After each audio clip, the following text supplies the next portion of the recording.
All right, let's move on to the NFL right now.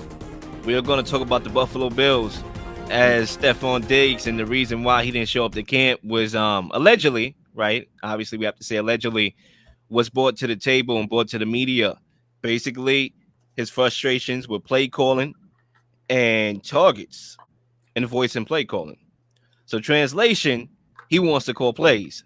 So, the question is, can the Bills win a Super Bowl with a disengaged Stefon Diggs?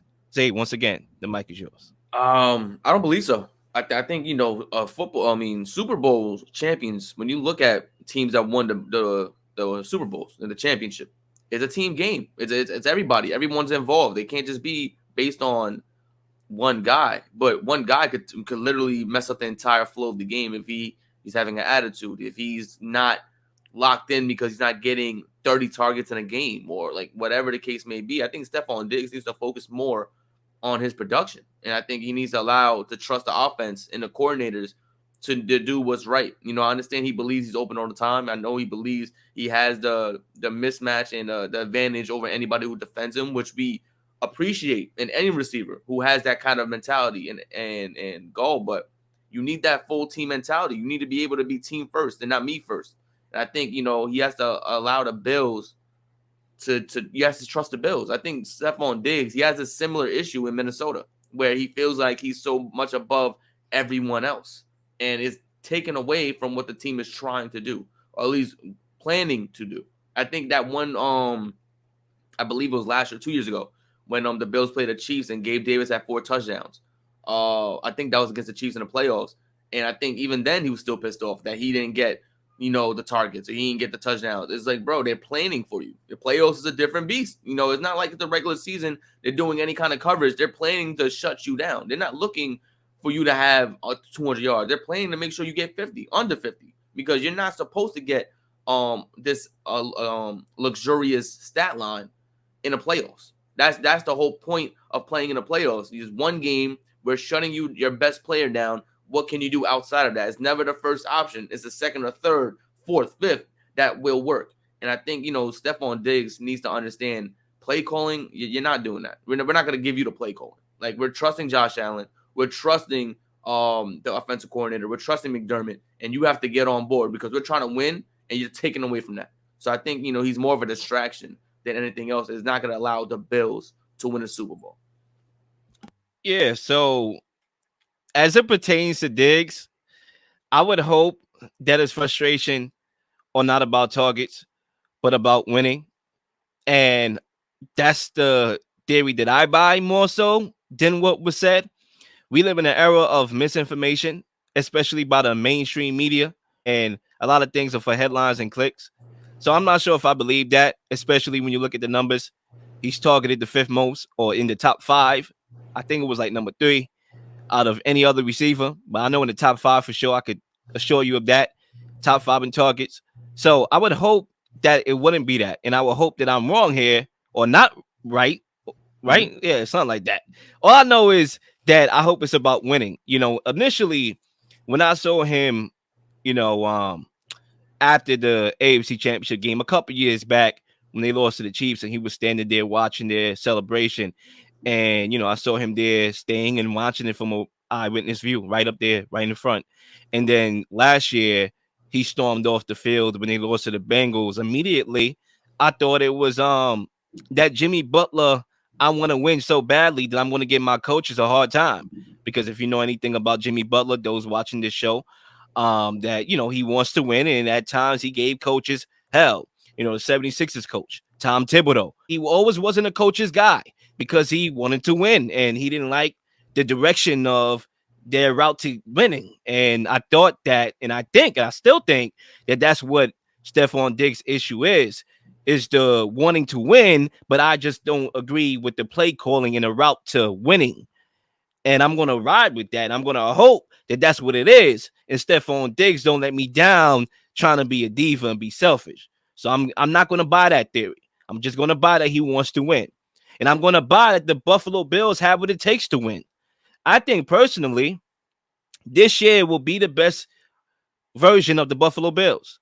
And I can say that with confidence. I'm not saying that just to be the unique guy here on the show. I'm not doing that for that reason. I really firmly believe that this will be the best version of the Buffalo Bills.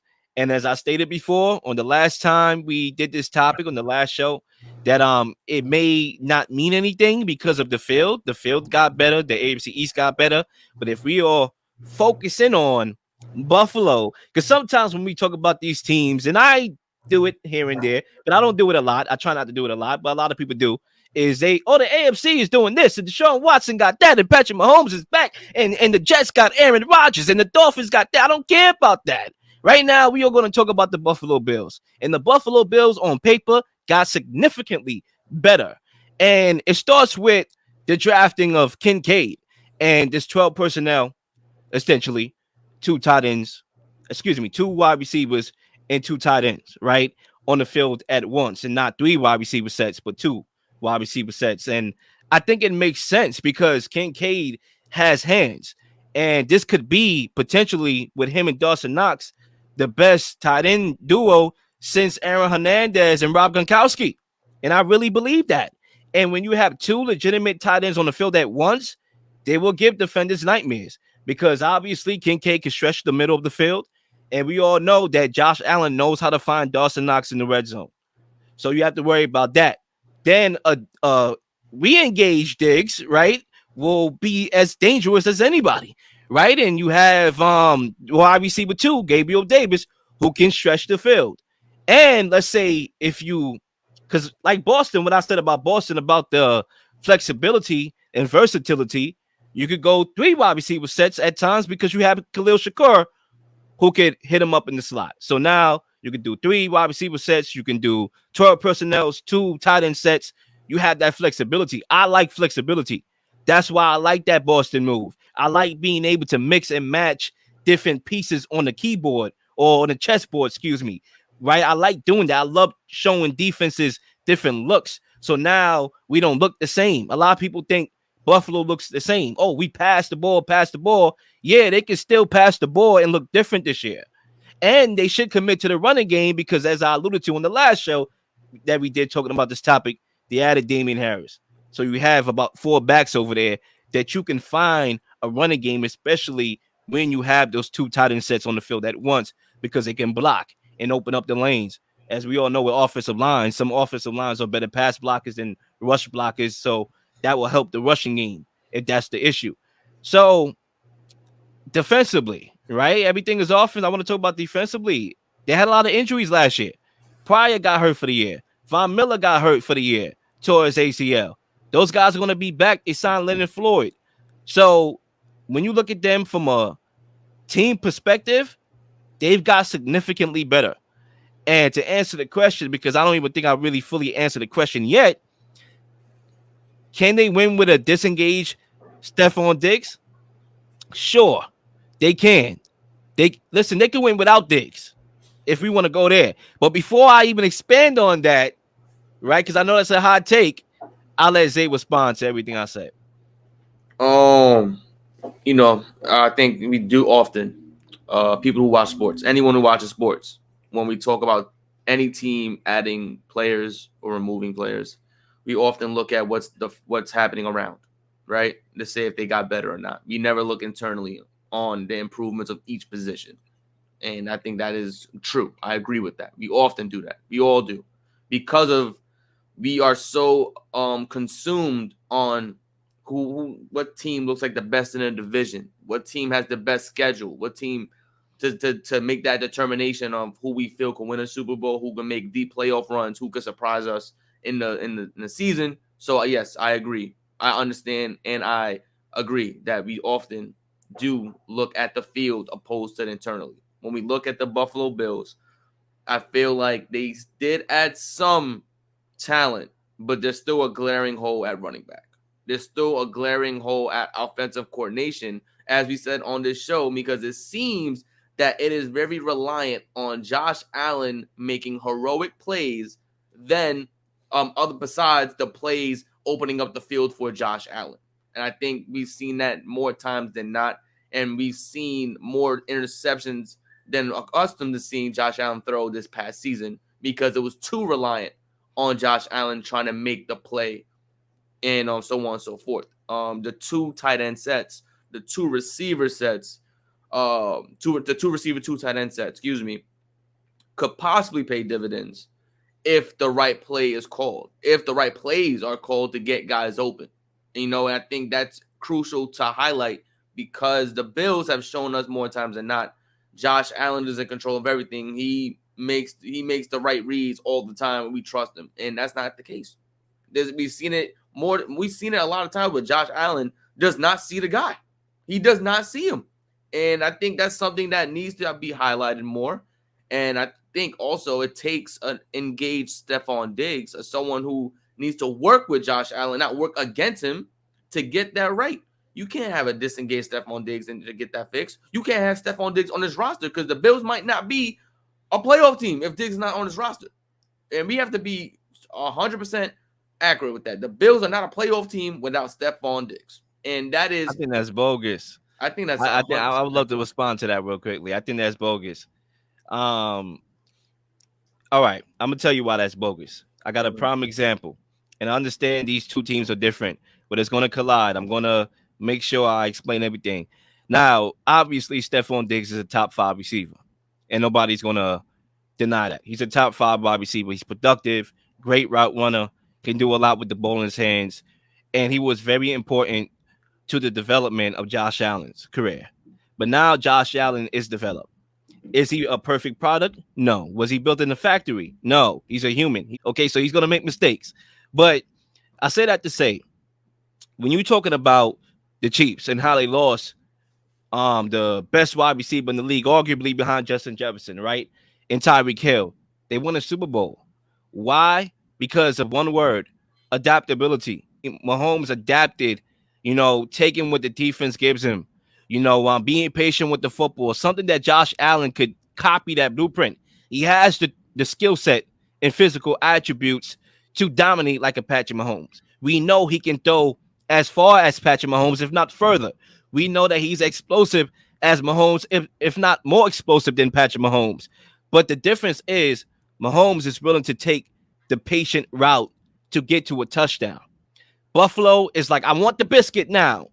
All they have to do is be adaptable. They could win a championship without Diggs. They have so many weapons on this team. You still got the tight ends. Like I said, your offense should run through your tight ends in your running game. Matter of fact, if Diggs is out of the picture, maybe you do have a more commitment to the running game because now you know that you need to run the football now and you need to run the offense through the tight ends. So it's all about adaptability. Adaptability is the key to longevity in anything you do. And to keep it close to sports is why the Chiefs are still the Chiefs because they adapted. When I was out here on the mic preaching, oh, they about to decline, they about to decline, they about to decline. They said, no, Lil, I'm going to show you something different. I'm going to show the league something different. And that's why they won a chip.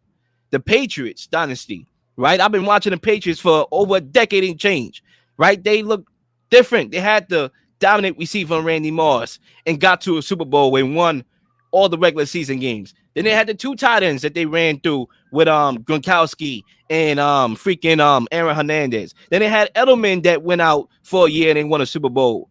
Right? Then they had Gronkowski, go out for a year and they made a Super Bowl. They've been adaptive. It's all about adaptability. So anybody saying that the Buffalo Bills cannot, even make the playoffs without Diggs, I think that's outrageous. I think they can. They can make the playoffs. They can be a contender without Diggs. But it's about adapting. When you have a guy like Josh Allen, you're going to win a lot of games. So I don't think they need Diggs to win a championship. Yes, you will want Diggs to be engaged, right? You don't want him to not be engaged, but you can still win games. Now, I don't think Diggs will be disengaged because when he's getting those targets and he's getting those catches, okay, he ain't going to be complaining. So I think Buffalo's in a good spot. Yeah, I think the main argument I think you didn't highlight is that Patrick Mahomes plays with Andy Reid, top offensive coordinator. But I don't even know what the Buffalo Bills offensive coordinator is. He's not that good. He's not that good because if the Buffalo Bills have been reliant on talent for damn near 5 to 6 seasons by now.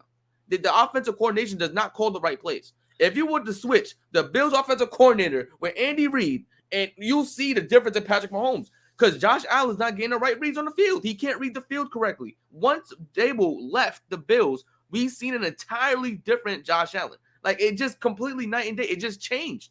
Everything from his decision making, his throws, everything has changed once Dable left. And when Dable went to the Giants, what happened? Daniel Jones looks different. Daniel Jones looks like a competent quarterback. It's just the offensive coordinator, the guys, the coaching on that coaching staff on offense, whether it's the coordinator, QB coach, the head coach, whoever it is, it's an entirely different field. And that's why we're seeing different teams with way better offensive play. We've seen how the Chiefs play. We see them win a championship without Ty Hill because the coordinators, the coaches know how to get the other receivers involved and engaged. Even when they're not getting the most targets on a week-to-week basis, they know they're getting the touches. They know they're impacting winning football games. Look at Kadarius Toney, who was complaining all throughout the Giants, and he came to the Chiefs, won them the damn Super Bowl with a couple screenplays. You know, and that's something that's different. And we have to talk about that when we refer to the Buffalo Bills team, because yes, they do have talent. But when you don't have the right coaches that know how to work this talent, you're going to keep getting the same result, which is more and more losses. I don't even think Diggs' issue is with Josh Allen. It's with the coaching staff. He doesn't understand this coaching staff decision-making on a week-to-week basis, especially in the playoffs. Because the regular season, we've seen them a couple years now. They look fine.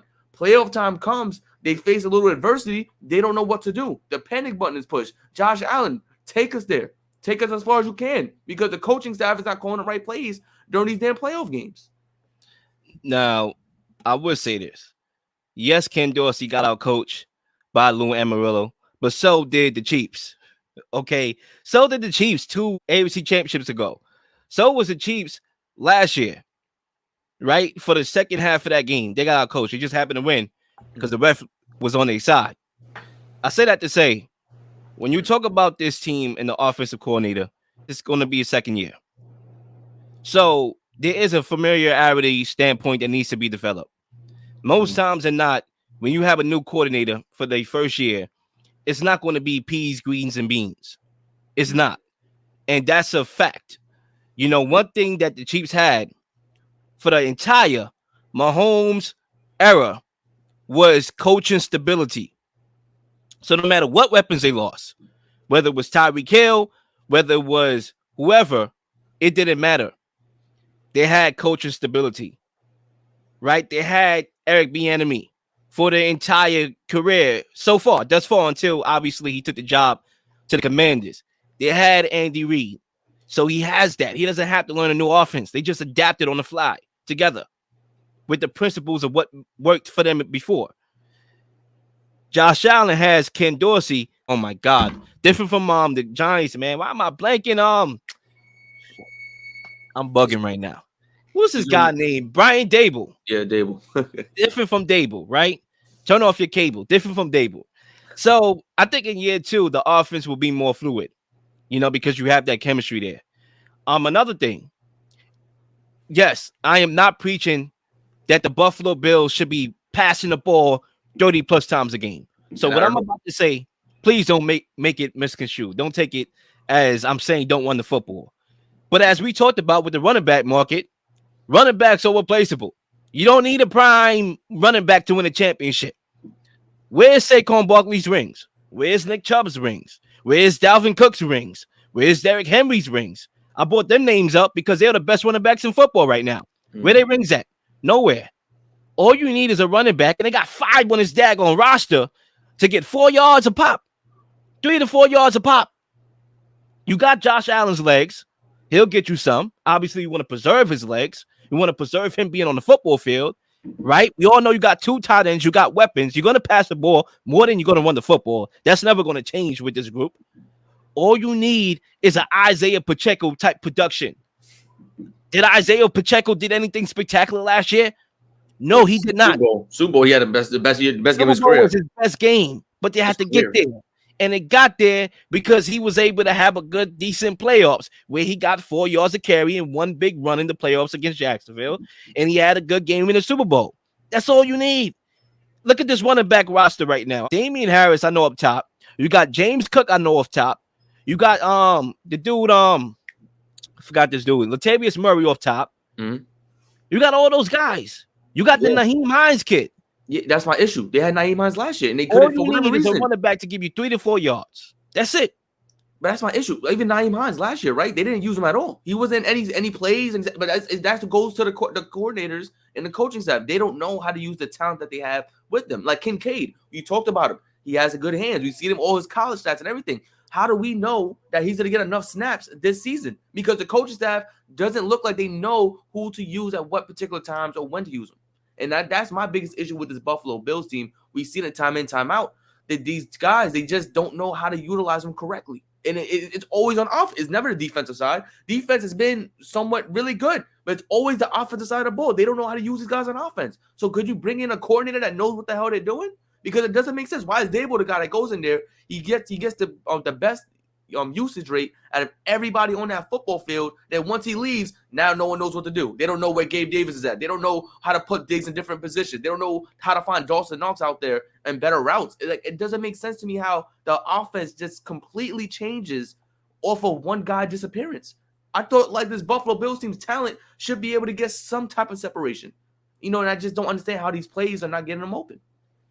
This is my last point, and I'm done on this topic. Yeah. In a lot of ways, the Buffalo Bills remind me of the Boston Celtics in the NBA. In a lot of ways. And I thought about this before the chronological order of the topics. I thought about this last week. They're talented, very hard-headed, right? Boston, they love jacking up threes. They don't like to get easy baskets. The Buffalo Bills, they love to throw the ball 50 times a game, go for the home run, and not get easy looks by rushing the rock. Right, it's a lot of things. Play calling, coaching, inexperience. Missoula, Ken Dorsey calling the plays, inexperience. But in Buffalo's case, let's see in year 2 what Ken Dorsey can do. Because to my estimation, they didn't win a championship with Brian Dable. Right, and I understand Brian Dable's a hell of a play caller. I'm not going to say he's not, but the issues that plagued them then, it's the same issues that plaguing them now. Literally. They need to rush the football. So the way how I'm going to leave this question is, can they win without Diggs?